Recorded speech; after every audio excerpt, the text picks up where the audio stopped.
Les signes des feux de forêt qui ont frôlé Nord-Métal l'été dernier sont encore bien visibles près du village. Les troncs calcinés ne mentent pas et on remarque encore les tranchées qui ont été créées autour de la municipalité pour la protéger des flammes. Plusieurs projets sont envisagés par rapport au réaménagement de ces tranchées.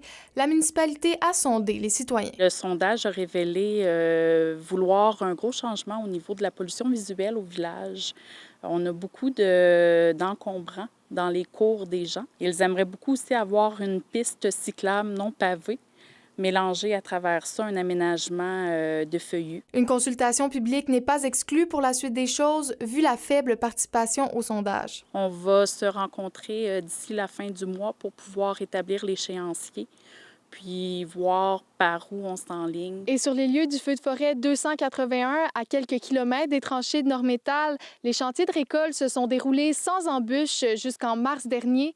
L'heure est maintenant à la remise en production. On a utilisé des outils technologiques pour considérer l'impact de la sévérité des feux ainsi que des peuplements qui étaient présents auparavant, pour voir le potentiel de régénération. Suite à ça, on va faire des validations en forêt. Si la régénération s'avère insuffisante, bien, on va procéder à la préparation de terrain à l'été 2025, puis au reboisement à l'été 2026. Ici, on voit des semis de pin gris. Il y a un petit rond de régénération naturelle qui s'installe.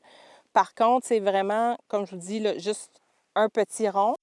Si on regarde juste un petit peu plus loin, ici, bien là, on n'en voit plus. Dès l'automne, le ministère aura une bonne idée de certains secteurs à reboiser et le travail se poursuivra probablement l'été prochain pour voir l'évolution de la régénération naturelle. Des démarches similaires s'effectuent à des places où il y a eu d'autres incendies, comme à Lebel sur Quévillon. Sophie Média Villarivard, RNC Nouvelles, à Nord-Métal.